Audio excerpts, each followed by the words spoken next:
الله استغفر الله. نسألك الجنة ونعوذ بك من النار. اللهم إنك عفو تحب العفو فاعف عنا. اللهم إنك عفو تحب العفو فاعف عنا. اللهم إنك عفو تحب العفو فاعف عنا يا كريم. أشهد أن لا إلهي نسألك بالاسم الأعظم وجاه المصطفى فرج علينا. إلهي نسألك بالاسم الأعظم وجاه المصطفى فرج علينا. ببسم الله مولانا ابتدينا ونحمده على نعمه فينا. توسلنا به في كل أمر قياس الخلق رب العالمين. إلهي نسألك بالاسم الأعظم وجاه المصطفى فرج علينا. وبالأسماء ما وردت بنص وما في الغيب محزونا معصونا.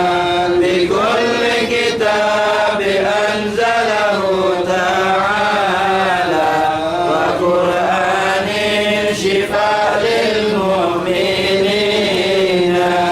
إلهي نسألك بالاسم الأعظم وجاه المصطفى فرج علينا.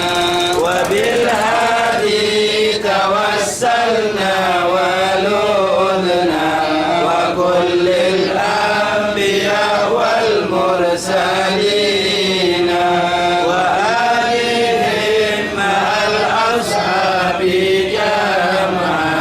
توسلنا وكل التابعين. إلهي نسألك بالاسم الأعظم وجاه المصطفى فرج علينا. بكل طوائف الأملاك ندعو بما في غيب ربي أجمعين. وبالعلماء بأمر الله طرا وكل الأولياء والصالحين. إلهي نسألك بالاسم الأعظم وجاه المصطفى فرج علينا. أحس به الإمام القطب حقا وجيه الدين تاج العارفين. رقى في رتبة التمكين مرضى وقد جمع الشريعة واليقين. إلهي نسألك بالاسم الأعظم وجاه المصطفى فرج علينا. وذكر العيد روس القطب أجلى عن القلب صدى للصادقين. عفيف الدين محيي الدين حقا له تحكيمنا وبه اقتدينا. إلهي نسألك بالاسم الأعظم وجاه المصطفى فرج علينا. ولا ننسى كمال الدين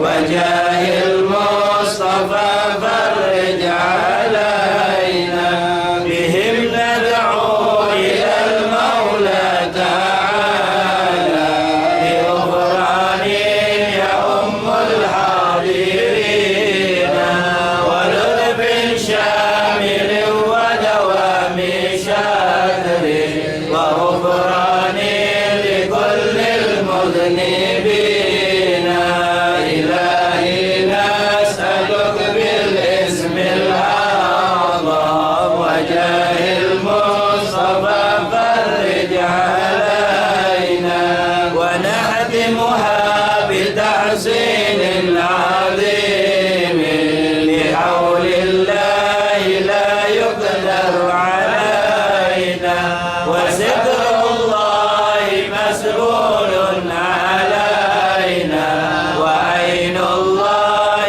ناظرة إلينا إلهي نسألك بالاسم الأعظم وجاه المصطفى فرج علينا وستر الله مسؤول علينا وعين الله ناظرة إلينا ونحرم بالصلاة على محمد إمام الكل خير الشافعين إلهي نسألك بالاسم الأعظم وجاه المصطفى فرج علينا إلهي نسألك بالاسم الأعظم وجاه المصطفى فرج علينا يا أرحم الراحمين.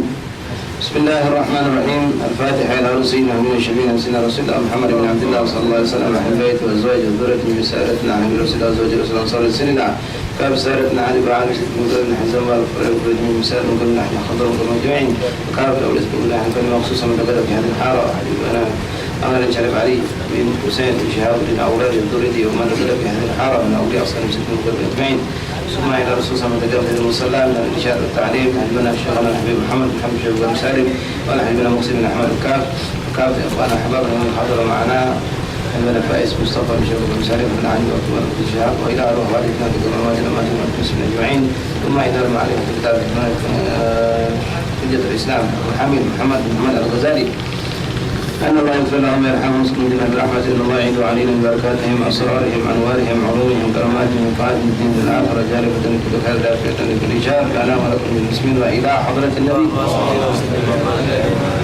بسم الله الرحمن الرحيم. الرحمن الرحيم.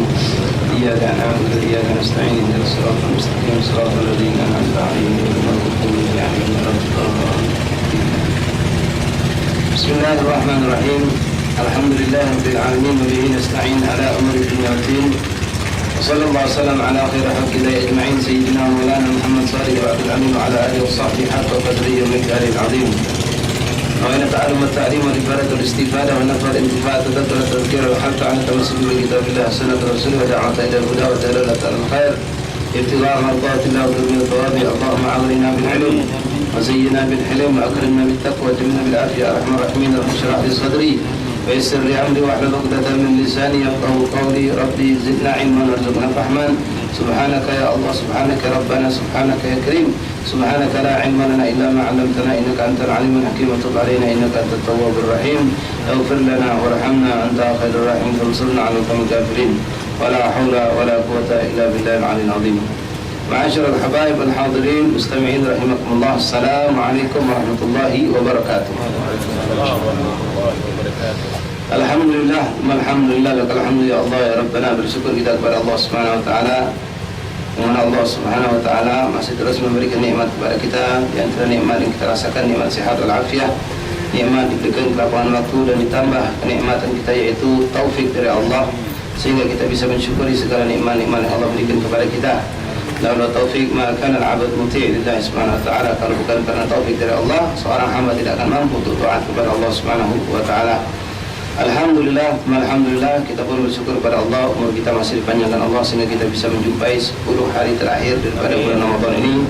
Mudah-mudahan insyaallah taala memanjangkan dalam sehat wal afiat dan pada memberi taufik taat kepada Allah Dan kita mohon kepada Allah sambil berusaha, yaitu kita menjadikan tahun ini 10 terakhir lebih baik daripada tahun yang lalu.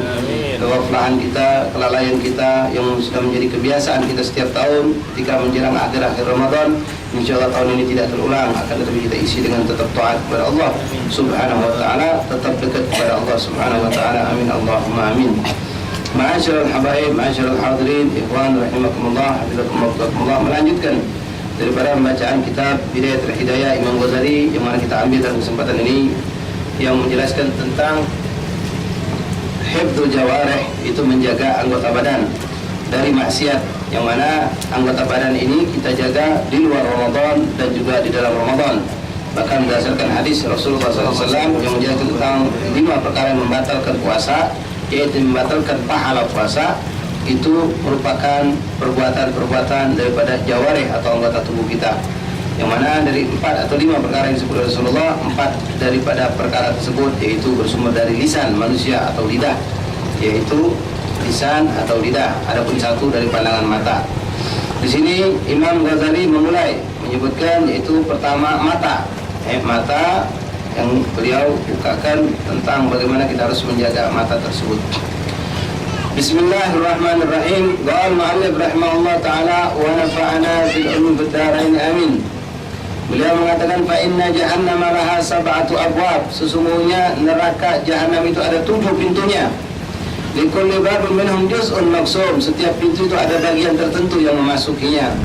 Wala yata'ayyanu tilkal abwab illa man 'asa Allah ta'ala bihadzal a'dha. Tidaklah ditentukan siapa yang masuk ke situ kecuali ketentuannya itu pintu-pintu dibuat Allah untuk orang-orang yang bermaksiat dengan 7 anggota badan. Jadi 7 pintu Allah siapkan, 7 kelompok orang yang bermaksiat dengan 7 anggota badan akan masuk ke pintu-pintu tersebut. Adapun anggota badan yang harus kita jaga, yaitu pertama al-ain, mata, kedua al-udhun, telinga, yang ketiga lisan, yang keempat badan perut, yang kelima farid atau kemaluan, yang keenam tangan, yang ketujuh kaki. Ini yang harus kita jaga, jangan sampai bermaksiat kepada Allah SWT. Yang mana jelas inilah yang kita lakukan setiap hari, menjaga anggota tubuh kita dari bermaksiat kepada Allah. Di sini sebelum kita jelaskan, ma'asyar ikhwan rahimakumullah, untuk masalah maksiat seperti ini, kadang-kadang kita bermaksiat hanya mata saja, kadang-kala hanya telinga saja, kadang-kala hanya lisan saja, kadang-kala hanya tangan saja dan kaki saja dan seterusnya. Tapi ada pula kadang-kadang orang melakukan maksiat na'udzubillah dengan sekujur tubuhnya. Mungkin ini sering kita tahu, dan ini na'udzubillah. Ada 2 maksiat yang mana dikategorikan orang kalau melakukan ini maksiat berarti telah bermaksiat dengan sekujur tubuhnya. Apa itu? Yang pertama, uququl walidain. Orang yang durhaka kepada orang tua, ini berarti telah bermaksiat dengan seutuhnya dirinya, bermaksiat kepada Allah Subhanahu wa ta'ala. Bukan hanya lisannya kalau dia menghardik orang tuanya, tapi sekujur tubuhnya dia dianggap bermaksiat kepada Allah Subhanahu wa ta'ala. Yang kedua, yang terhitung orang itu bermaksiat dengan sekujur tubuh adalah qati'ur rahim, orang yang memutuskan silaturrahim. Ini orang merupakan maksiat yang dilakukan sekujur tubuhnya, bermaksiat kepada Allah Subhanahu wa ta'ala. Na'udzubillah, tsumma na'udzubillah. Ma'asyarul ikhwan rahimakumullah, hafizakumullah, hadakumullah. Yang pertama dijelaskan oleh Imam Ghazali, yaitu mata. Ammal ain, adapun mata, fa innama khuliqat laka litahtadi biha fil dhulumat. Mata Allah ciptakan untuk membimbing kita dalam berjalan dalam kegelapan, wabil khusus, dan juga dalam keadaan terang, agar kita bisa melihat yang mana yang berbahaya, yang mana jalan yang benar, dan yang mana jalan yang tidak benar. Nah, ma'asyiral hadirin rahimakumullah, sebagaimana mata yang ada di depan, yang di kepala kita, 2 mata, itu membimbing kita untuk mencari jalan yang bagus. Tahu, oh ini ada loka, jangan lewati. Oh ini becek, melangkah sebelah sini. Oh ini ada, ini kita jauhkan. Kita cari jalan yang bagus, jalan yang lurus. Begitupun ketika kita mengendarai motor, kita mengendarai mobil. Nah, begitupun ma'asyarul hadirin rahimakumullah, seorang kalau buta mata ini, mata ainul basar namanya ini, ainul basar, itu dia bisa nabrak, dia bisa celaka, dia bisa jatuh, dia bisa bahkan binasa. Lebih dari situ, kita pun memiliki yang disebut dengan ainul basirah, yaitu mata hati. Nah, kalau orang mata hatinya bagus, terang, insya Allah dia pun akan bisa membedakan antara yang hak dan yang batil. Dia bisa membedakan yang halal dan yang haram. Bahkan dia bisa tahu talbis syaitan, Talbis syaitan artinya tipuan syaitan. Kalau orang punya mata jeli terang, mata ini dia lihat, oh ini lubang, sebenarnya ini jalan ada lubang, cuma ditutup memakai koran, ketahuan. Nah, kalau yang tidak jeli, dia bisa terjebak. Begitupun orang yang punya ainul basir yang jeli, yang terang, dia bisa tahu, oh ini tipuan syaitan. Dia tidak lakukan. Dia tidak akan melakukan suatu tipuan syaitan walaupun sifatnya seperti suatu perkara yang baik. Contohnya dalam masalah sedekah. Masalah sedekah di bulan puasa ini kadang-kadang orang wah senang sedekah, padirnya besar, ngasih futur itu besar. Lalu timbul dia pengen niat ngadakan sedekah dari itu. Sedekah ngadakan futur. Tapi dia pengen orang lain tahu. Ya, judul pertamanya niat sedekah. Mengundang anak yatim, pengen muliakan orang yatim. Tapi di situ ada tipuan syaitan, dia tidak sadar kalau dia melakukan itu bukan karena Allah dengan riya ataupun dengan lain-lainnya. Nah, ini ada tipuan-tipuan syaitan yang kita kadang-kadang tertipu. Contoh lagi yang sempat mungkin kalau sebagian habaib hadir di Jumat ana sampaikan di Lawang Kidul tentang fadilah orang memenuhi hajat saudaranya. Itu luar biasa. Apalagi di zaman sekarang, hari-hari ini banyak orang butuh bantuan. Nak nyambut lebaran orang butuh duit banyak. Orang butuh bantuan kita banyak untuk lebaran, untuk beli ini, beli itu. Nah, kalau kita membantu saudara kita keluar dari rumah, nyampaikan hajat mereka, menunjuk sumbangan ini, bantuan ini kepada saudara kita, itu luar biasa pahalanya. Luar biasa pahalanya. Pahalanya apa? Di antaranya dikatakan oleh Rasulullah SAW, barang siapa man masya fi hajat akhi, barang siapa yang keluar untuk memenuhi hajat saudaranya, falahu khairan min an i'takif fi masjid 10 sanawat. Lebih afdal pahalanya daripada i'tikaf di masjid 10 tahun. Lebih afdal daripada i'tikaf di masjid 10 tahun. Nah, Rasulullah menjelaskan sama kita dalam hadis itu, i'tikaf sehari pahalanya ganjarannya sehebat apa kata Rasulullah? I'tikaf sehari di masjid kalau dilakukan karena Allah Ta'ala, lillahi Ta'ala, itu bakal diberikan oleh Allah ganjaran dijauhkan dari api neraka.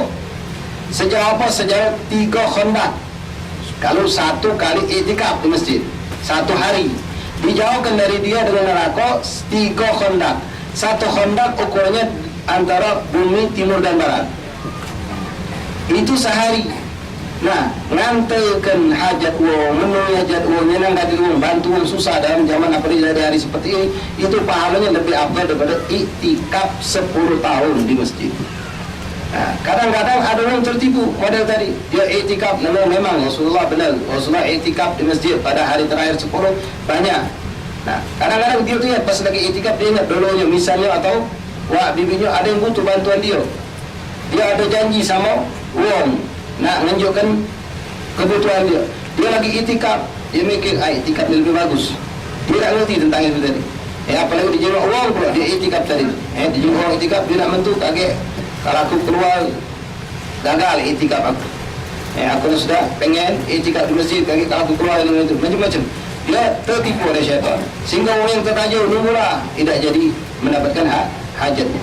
Talbis syaitan macam-macam. Kadang-kadang juga tertipu kita macam ini. Contoh kita nak sedekah. Orang nak sedekah tadi itu takut riak. Pas nak sedekah takut riak. Dia dah jadi sedekah. Nah, kerugian dua di situ. Kerugian dua apa? Pertama dia tidak dapat pahala kalau ada sedekah. Orang miskin tidak dapat harta. Kalau tidak jadi dia bersedekah. Syaitan ngomong, kagak riak itu bahasa, dosa dia banyak, macam-macam lah. Ditipu oleh syaitan. Itu tipuan syaitan kadang-kadang harus kita dalam dengan ibadah dia tipu kita. Macam banyak lagi tipuan syaitan itu, macam kita malam-malam, wah begadang, malam memang bagus begadang taat kepada Allah. Tapi kita lupa besok kita pegawai ngantuk-ngantuk di kantor, ngantuk-ngantuk di pasar.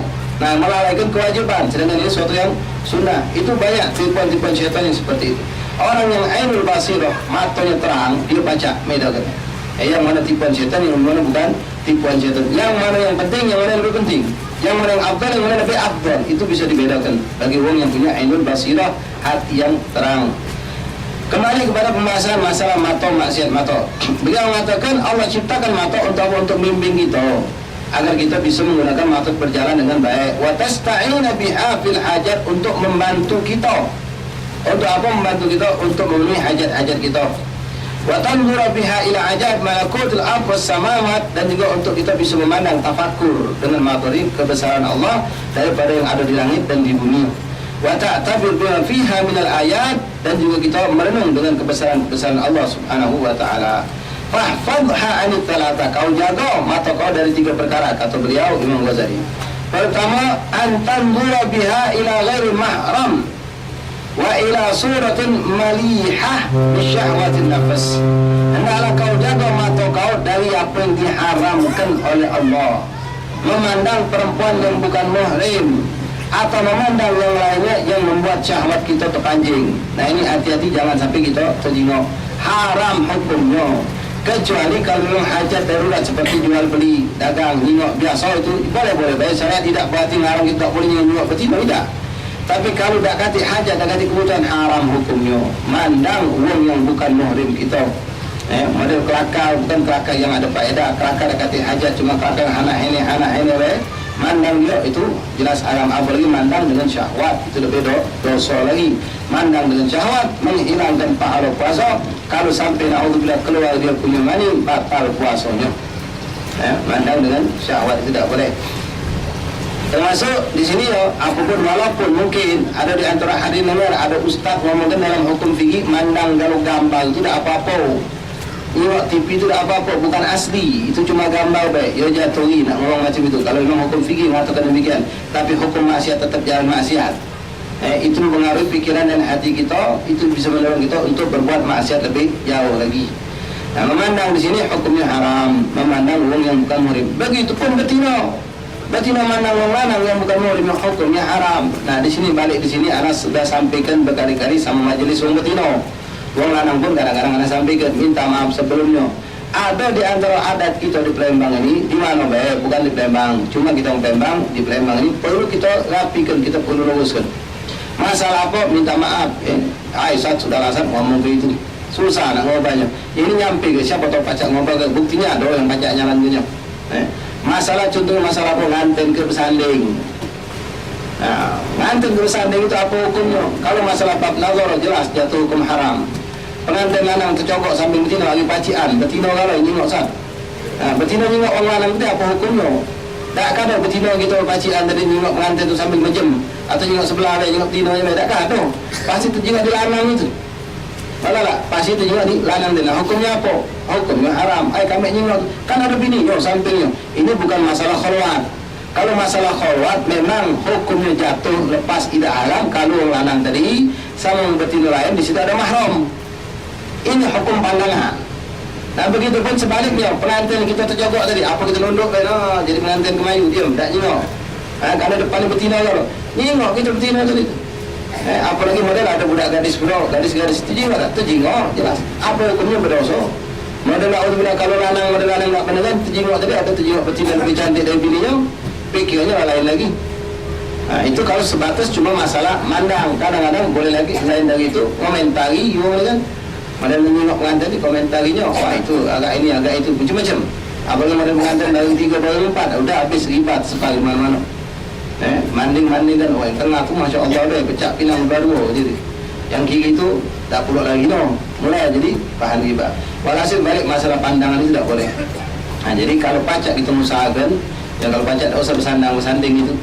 Ustaz pengantin setahun lah, kan sudah ada istilah tu laju dan putri apa malam tu untuk dia sepasang. Tak usah kalau baca karena hukumnya tidak ada halal sebetulnya. Kalau di situ ada pandangan kita mandang uang betina yang bukan muhrim tak boleh, betina mandang itu pun tidak boleh.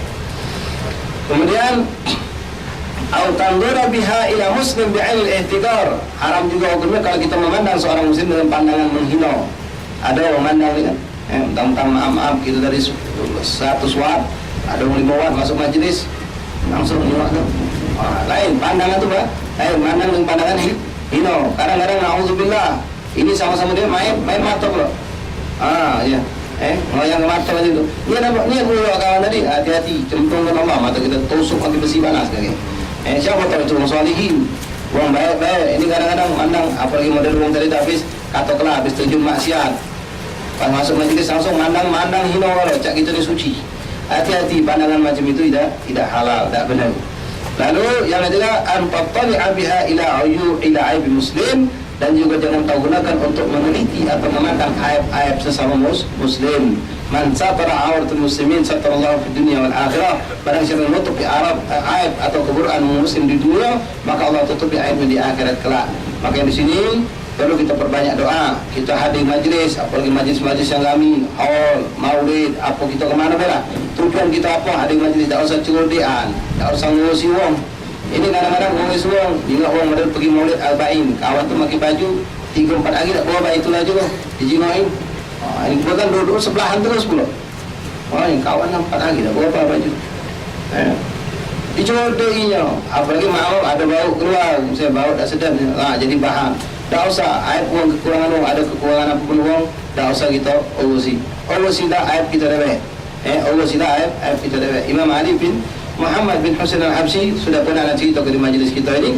Ketika beliau masih dalam bidayah tahap-tahap dalam menjejangi jalan menuju Allah Subhanahu Wa Taala, beliau pernah minta sama Allah, salat hajat, ya Allah tunjukkan aku wali Allah yang ada di pasar. Wali yang dia ada di pasar, minta sama Allah hajat. Pagi-pagi sudah, pagi-pagi dia ke pasar. Kalau orang macam tadi ainul basiro, hatinya ditegang, kontaknya lebih.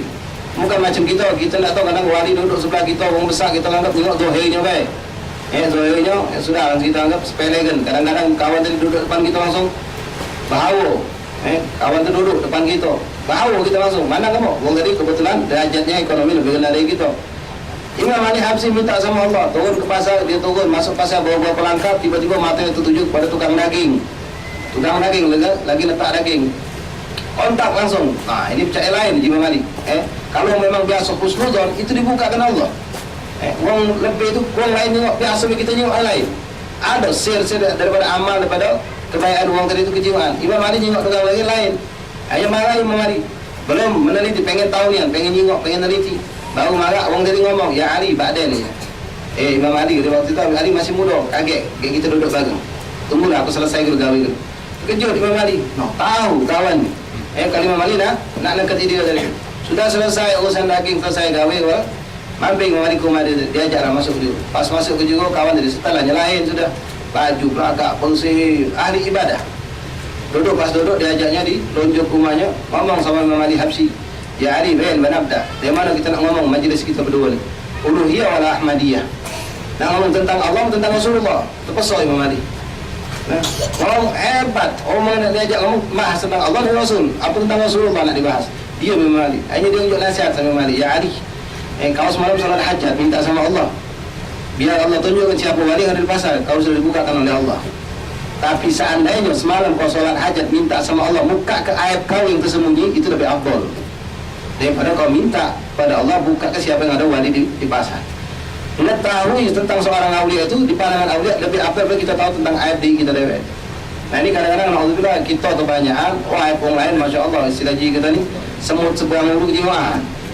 Gajah di depan mata dah kejinguan. Kalau sudah aib orang, oh iya ni aneh itu. Kadang-kadang langsung dia seguguk je itu kalau seguguk dia gawat. Dia dewek melakukan tak ulo tak kalau ada ceramah model macam ini, ceramah langsung kalau sudah kebawaan kontaknya, si fulan tak nyambung ke dia. Tapi kalau sudah tentang kebaikan, ngasuh dia langsung. Dia lah itu, alhamdulillah anak amal kenya, alhamdulillah anak ngawi kenya. Tapi kalau kebawaan orang lain, kalau yang diingat macam naudzubillah, aib orang lain diperhatikan. Jangan kita gunakan untuk memenang aib, apalagi dengan sengaja untuk meneliti, itu haram hukumnya. Tajassus haram. Tajassus tu nyelidiki.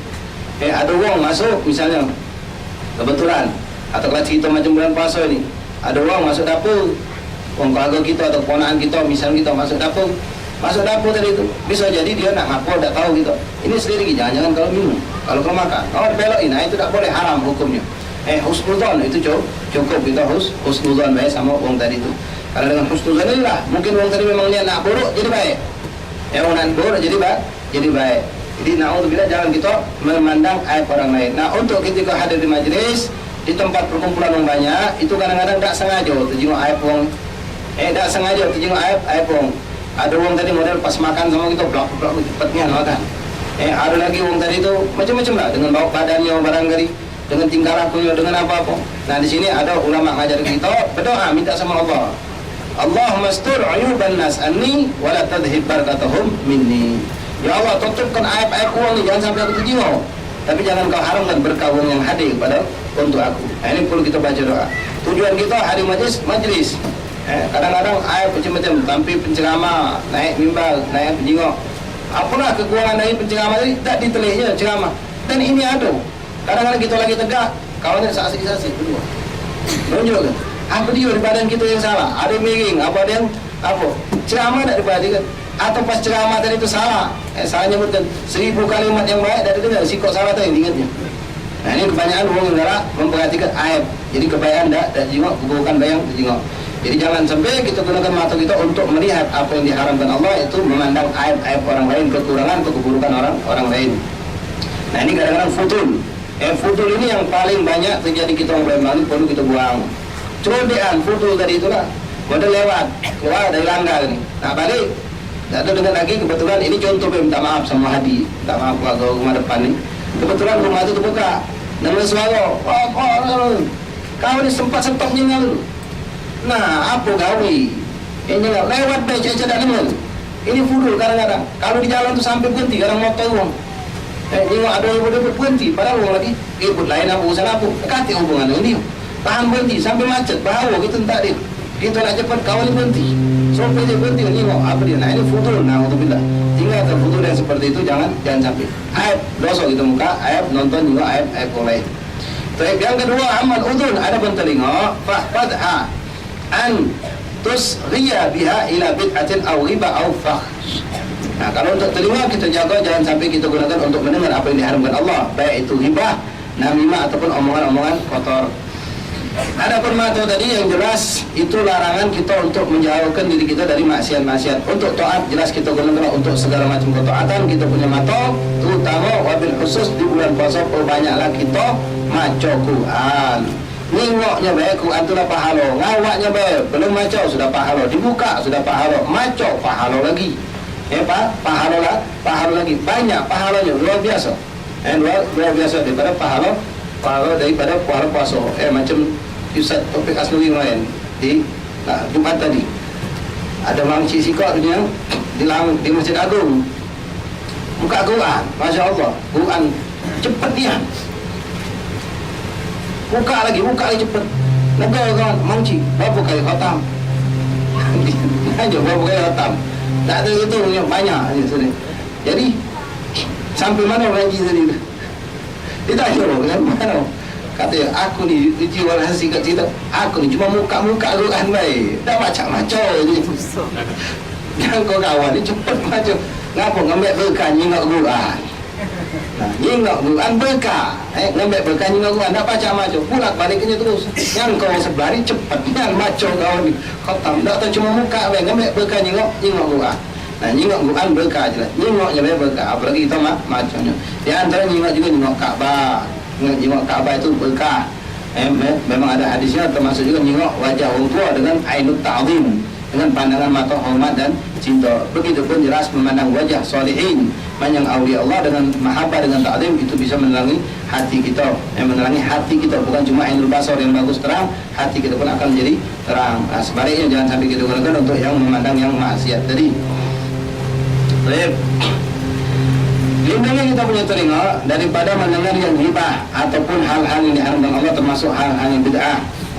Atau haudud fi batil, atau tenggelam dalam hal-hal yang batil. Cerita kalau sudah bergesak kelakar dahulu, yang mendengar, lama yang ceritanya, hebat.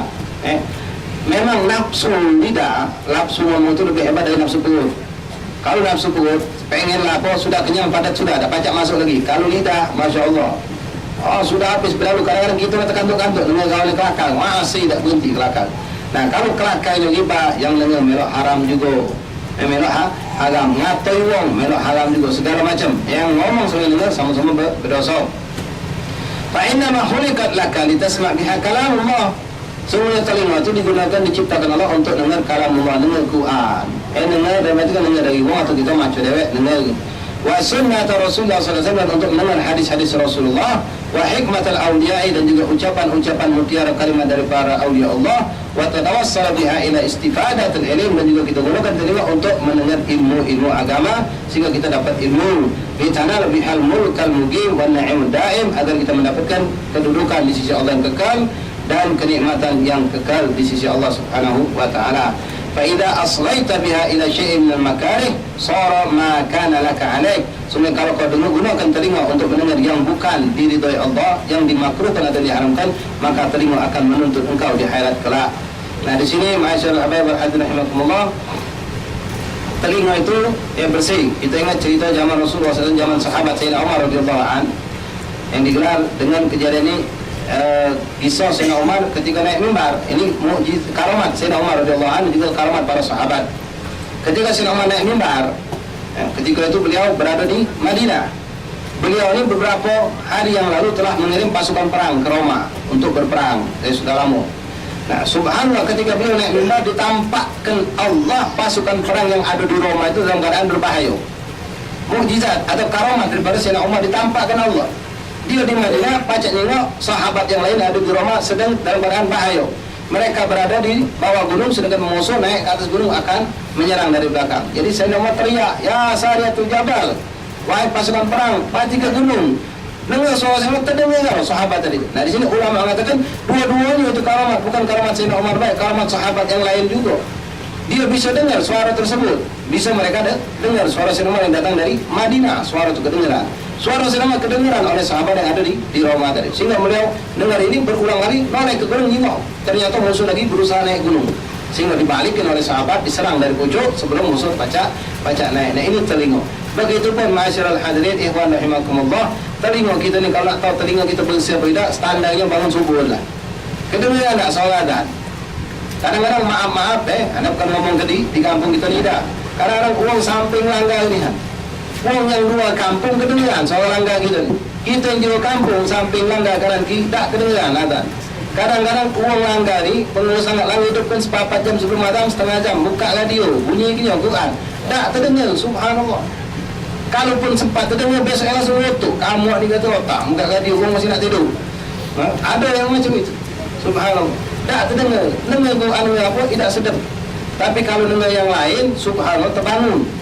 Dengar yang lain, apalagi urusan yang sesuai dengan nafsu kita, syahwat kita, terbangun. Tapi untuk ukuran azan subuh tak terdengar. Ukuran azan subuh tak terdengar dia. Subhanallah. Nah, ini berarti kuping kita ni kotor. Bukan kotor dari apa, kita tiap hari bersihkan ke tempat, bersihkan. Ini tak terdengar. Banyak dengar yang diharamkan Allah. Nah, ini kuping kita dah baca dengar yang baik-baik.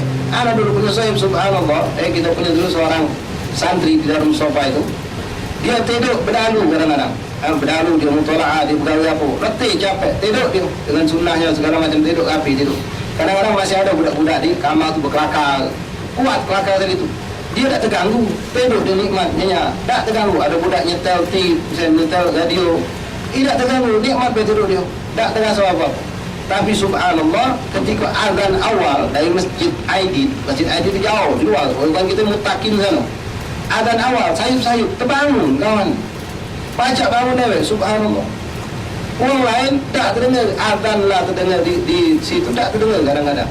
Nah, ini suatu kelebihan yang Allah berikan kepada orang yang memang menjaga telinganya. Terdengar ucapan orang itu terdengar. Ma'asyarul hadirin rahimakumullah, hafizakumullah, faqakumullah. Lalu beliau mengatakan tadi, sara ma kana laka alaik, atau menjadi kalau kita gunakan telinga untuk mendengar sesuatu yang diharamkan Allah akan menuntut kita. Fanggalaba ma kana sabab fauzika fasara sabab halakika. Telinga yang tadi sana menjadi sebab kita mendengar mendapatkan kenikmatan Allah, jadikan sebab kita mendapatkan naudzubillah celaka di hidupan dunia dan di akhirat. Nikmat kalau telinga ini sering diasah. Nah, bersihkan telinga sama dengan mata. Mata ainul basirah, ada anil basar. Nah, telinga pun macam itu juga. Kotornya telinga, ada telinga kotor dari zahirnya kita bersihkan dan tak tempat, gampang. Bersihkan tiap hari pakai kapas. Nah, kalau kotor yang model tadi, kebanyakan dengan maksiat, tak tembus. Dikatakan tuli, tak tuli. Tapi kalau untuk azan tak kedengar, itu bersihkan dengan banyak kita dengar ke Quran. Dengarkan qasidah salaf, dengarkan qasidah-qasidah ataupun daripada nasihat-nasihat ulama atau hadis-hadis Rasulullah, insya-Allah lama-kelamaan terkikis itu kotoran. Bersih, dengarkan Quran. Pakai Quran, pasang handphone barangkali kita pakai pendengaran, atau kita di rumah lagi di toko bukakan Quran ataupun bersidang salam, itu sudah kenikmatan, bersih kita punya telinga.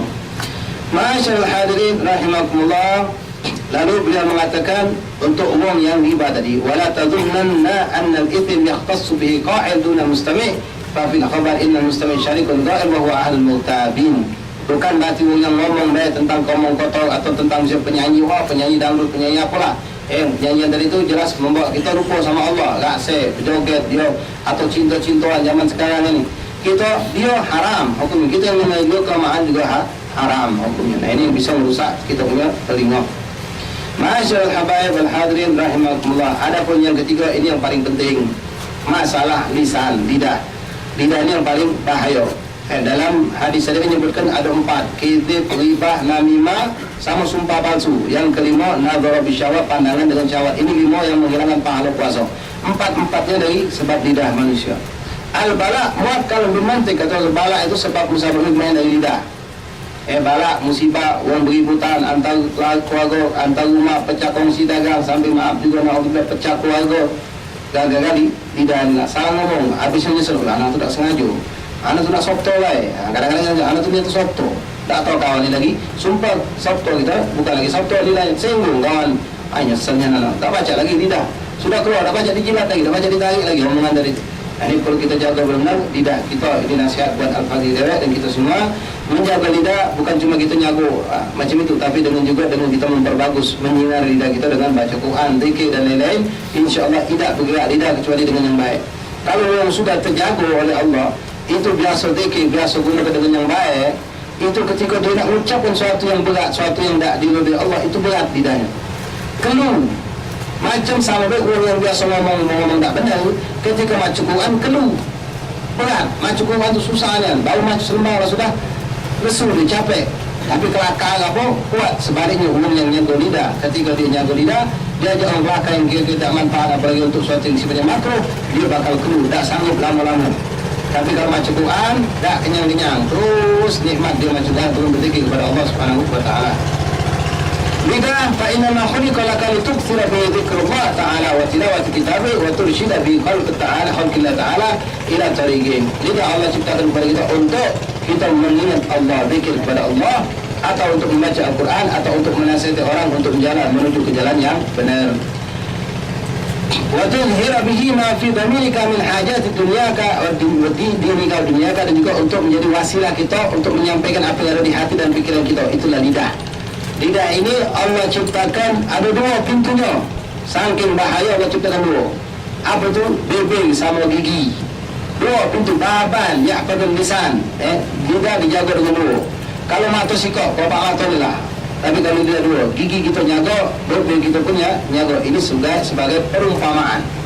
Perumpamaan iaitu daripada bahaya lidah itu. Kalau lidah kita na'udzubillah kotor, galak ngatai wong curian, ini banyak. Kadang-kadang ngatai wong curian itu, ini akan menghilangkan keberkahan. Keberkahan daripada lidah kita. Wong apalagi kalau sudah na'udzubillah banyak ngomong kotor, akibatnya macam tadi lah. Bakal temen yang kotor-kotor itulah. Diajak gawe untuk ngomong baik berat, luar biasa begitu. Zikir berat. Ajar tahlil, la ilaha illallah. Tamu dengan lagi juga, diam bebe, tak bergerak. Tidak bergerak. Habis kelak tahlil selesai, habis ceramah selesai, wah langsung kicau dia langsung. Ngomong kelakar. Nah, ini orang yang ngomong na'udzubillah, lidahnya selalu dikotori dengan sesuatu yang sifatnya makruh atau maksiat. Fa idza ista'maltahu li ghairi ma khuliqa laka faqad kaffarta bi ni'matillah. Kalau kau gunakan lidah tadi bukan untuk apa yang diciptakan oleh Allah, bukan untuk zikir, bukan untuk baca Quran, bukan untuk ngomong yang baik, bukan untuk nolong kita untuk dunia dan akhirat, digunakan untuk yang lain, berarti itu telah kufur nikmat. Na'udzubillah, thumma na'udzubillah. Wa huwa aghrabu a'dha'ika 'alaika wa 'ala sa'il khalqi. Itu adalah paling yang paling bahaya, paling berat daripada anggota badan. Bahkan dalam hadis Rasulullah SAW mengatakan bahwa setiap pagi anggota badan ini ngomong sama lidah. Wahai lidah, idza istaqimta istaqimna, idza a'wajta a'wajna. Wahai lidah, kalau kau lurus, lempeng kami lurus kalau lempeng. Tapi kalau kau bengkok, kami bakal bengkok kalau. Imamnya lidah ni. Lidah ni lah akan mempengaruhi kita jadi yang baik berkat banyak zikir, berkat banyak hati jadi bersih berkat banyak zikir, berkat banyak baca Quran. Hati jadi kotor banyak daripada lidah juga disebabkan. Al-bala muakkal bil mantiq, kata Rasulullah SAW. Man kana yu'minu billahi wal yawmil akhir falyakhtarim dayfahu, man kana yu'minu billahi wal yawmil akhir falyaqul khairan aw yasmut, kata Rasulullah. Barang siapa yang beriman kepada Allah dan hari akhir, maka adalah dia diam. Kalau tidak pacak ngomong baik. Kalau pacak ngomong baik, ngomong yang baik. Tak pacak ngomong baik, lebih baik diam. Diam ini penting. Ma'asyar ikhwan rahimakumullah. Lalu beliau mengatakan, wala yakubbun nas finnar ala manakhirihim illa asawi al-sinatihim. Begitu banyak tidaklah orang masuk neraka bukan karena maksiat-maksiat besar, kadang-kadang cuma gara-gara lidah. Kita ingat di zaman Rasulullah SAW, sahabat pernah melaporkan tentang seorang perempuan di hadapan Rasulullah. Perempuan ini malam ibadahnya hebat, siangnya puasa. Siang puasa, malam tahajudnya hebat ibadah, tapi lidah tidak dijaga sama dia. Sahabat tetangganya terganggu dengan lidah perempuan ini. Akhirnya mereka lapor kepada Rasulullah. Ketika mendengar itu, Rasulullah SAW mengatakan, hiya finnar, itu wong betina letaknya di neraka. Kenapa? Habis pahala gabe akhirnya kamu lidah dia, na'udzubillah. Karena lidah tidak baca dijaga tadi. Fastazhir alaihi bighayatil quwwatika hatta la yakubbaka fi gahri jahannam. Maka berusaha engkau untuk menjaga lidah agar jangan sampai engkau tercemplungkan ke dalam api neraka. Fil hadis, inna rajula yatakallamu bi kalimatin fayahwi biha fi jahannam 70 kharifan.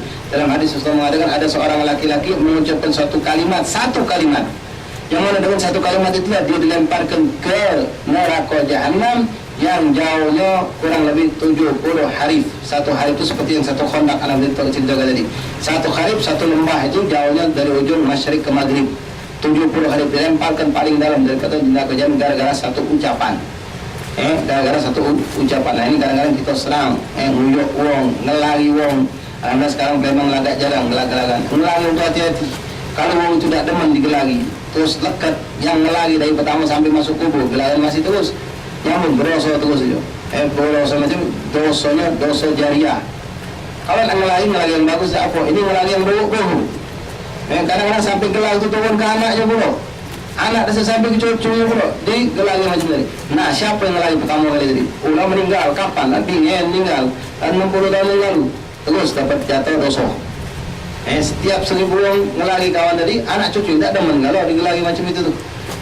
Itu dosa yang ngelari itu sama yang pertama kali ngelagi tadi. Na'udzubillah. Jadi jangan kita gerak ngelagi orang dengan lisan kita. Ma'asyarul hadirin rahimakumullah, akan disebutkan di sini oleh beliau tentang Abu Bakar daripada afatul lisan. La ilaha illallah. Di sini Rasulullah pun menceritakan, wa qutila syahid fi ma'rikah. Ada seorang meninggal dalam perperangan. Syahid fisabilillah. Lalu hani'an lahu, sahabat mengatakan hani'an lahu bil jannah. Ini wong hidupnya, ini mulutnya tak banyak dijaga. Melak perang, meninggal dalam perang fisabilillah. Sehingga sahabat mengatakan hani'an lahu bil jannah. Oh, beruntungnya kawan kita di situ ini masuk surga, meninggal. Apa kata Rasulullah SAW? Ma yudrika la'allahu kana yatakallam fima la ya'ni wa yabkhulu bima la yughni. Kamu dah tahu barangkali dia ada omongan-omongan dia yang mana omongan tersebut tidak baik, atau dia bakhil, kata Rasulullah, bakhil dengan harta yang dia miliki. Jadi orang bakhil itu na'udzubillah bisa-bisa tercegah daripada faedah yang besar. Bahkan dalam hadis Rasulullah SAW mengenai orang bakhil ini, la yajtami bil muslim syai'an, tidak bakal berkumpul pada seorang mukmin dua perkara. Artinya kalau ada pada orang mukmin dua perkara atau salah satunya, berarti dia bukan mukmin sejati. Apa itu? Su'ul khuluq wal bukhul. Bakhil sama akhlak bejat. Kalau akhlak buruk itu bukan mukmin. Kalau bakhil juga bukan mukmin, kata Rasulullah SAW. La ilaha illallah Muhammadur Rasulullah sallallahu alaihi wasallam. Fahbad lisanaka min 8 asya', maka jagalah lisan kau, kata beliau, dari 8 perkara. 8 perkara. Yang pertama kadzib, yaitu berdusta. Kau jauh diri kau dari kadzib. Jangan sampai kita berdusta. Karena kadzib ini macam kita tak senang dibuli orang, didustai orang, maka itulah pula kalau kita mendustai orang lain, dosa besar. Paling besar dosa kalau kadzib, dusta mengatasnamakan Allah dan Rasul. Demi Allah. Atau dia menjual nama Rasulullah, mengatakan hadis padahal itu bukan hadis. Itu walaupun untuk kebaikan hukumnya tak boleh. Walaupun untuk kebaikan itu tidak boleh membawa nama Rasul untuk dusta. Ataupun dosa yang paling besar juga termasuk orang yang mengatakan tidak ada. Misalnya dia mengatakan dia mimpi Rasulullah, padahal dia mimpi Rasulullah. Itu paling bahaya. Atau dia mimpi Rasulullah katakan mimpi itu sederhana tapi dibesar-besar yang kita. Nah, itu juga bahaya. Atau mimpi awliya Allah. Nah, ini dusta yang ini haram hukumnya na'udzubillah. Bahkan Rasulullah juga mengatakan bukan mukmin orang yang pendusta. Ketika Rasulullah duduk ditanya sahabat, ya Rasulullah mungkinkah seorang mukmin itu melakukan maksiat ini? Mungkin kata Rasulullah, tapi dia kembali taubat. Mungkinkah melakukan maksiat ini? Mungkin dia kembali taubat. Sampai bermacam-macam disebutkan ketika sahabat mengatakan mungkinkah seorang mukmin itu kadang berdosa? Tegak Rasulullah, tidak mungkin seorang mukmin itu berdusta. Artinya kalau dia berdusta dia bukan mukmin. Na'udzubillah. Kemudian yang kedua al-khulfu fil wa'ad, yaitu mendustai janji. Nah, ini juga daripada maksiat tidak yang insyaallah di sini masih banyak lagi. Di antara maksiat tersebut riba, namimah dan juga jidal atau murai, yaitu berbantah-bantahan. Itu termasuk daripada apa tulisan yang harus kita jauhi. Na'udzubillah tsumma na'udzubillah. Ma'asyiral habaib wal hadirin rahimakumullah, ini bulan puasa, bulan kesempatan kita untuk menerangi lidah kita biar berkah. Lidah kita biar berkah, kita perbanyak zikir, perbanyak baca Quran, tak baca lah itu yang biasa kita baca. Asyhadu an la ilaha illallah, astagfirullah, itu perbanyak. Lidah kita bakal berkah. Kemudian selain daripada kita jaga dari yang diharamkan Allah, jaga juga jangan ngalih lewat lidah kita barang-barang haram atau syubhat. Kalau memakan minum barang haram dan syubhat atau menggunakan yang makruh, itu perlu lidahnya berat untuk baca Quran, berat untuk zikir, berat untuk wirid, berat. Nah, ini na'udzubillah tsumma na'udzubillah. Keberkahan zikir, keberkahan Quran, khotib, segala macam yang kita baca itu tergantung yang macanya juga. Al-Quran yang dibaca sama Quran itulah Quran. Tapi di mata Allah yang mana lebih indah, lebih bagus bukan suara yang lebih merdu, tapi yang mana lidah yang lebih bersih, lebih ikhlas dalam baca Quran. Faedahnya pun macam itu.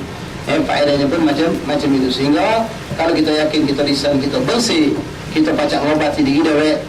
Tak perlu kita datang kepada orang lain, kita baca ngobati diri dewek dan kita baca Al-Fatihah, sembuhkan dengan lidah yang berkah, maka akan jadi kesembuhan. Wallahu a'lam, tsumma Allahu a'lam. Mungkin itu saja yang bisa saya sampaikan, karena di sini ada permintaan dari Sahibul Bait, pengurus langgar juga untuk kita membacakan tahlil untuk sebagian daripada warga daripada keluarga kita yang ada di Muhammad ini. InsyaAllah kita baca tahlil bila yasin, tahlil baik.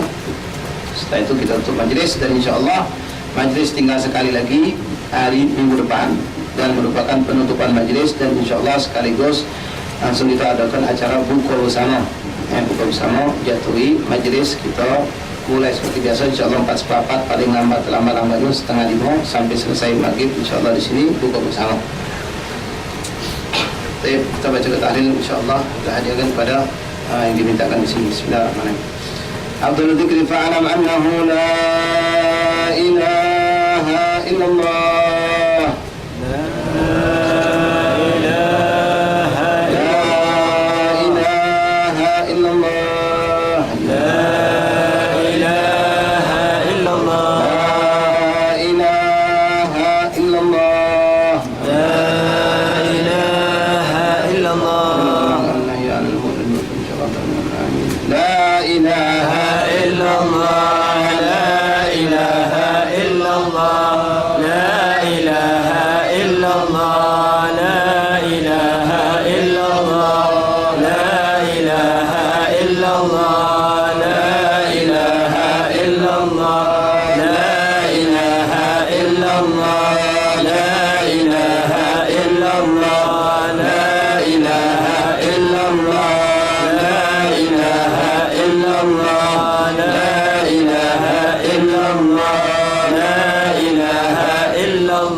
اللهم صل على محمد اللهم صل عليه وسلم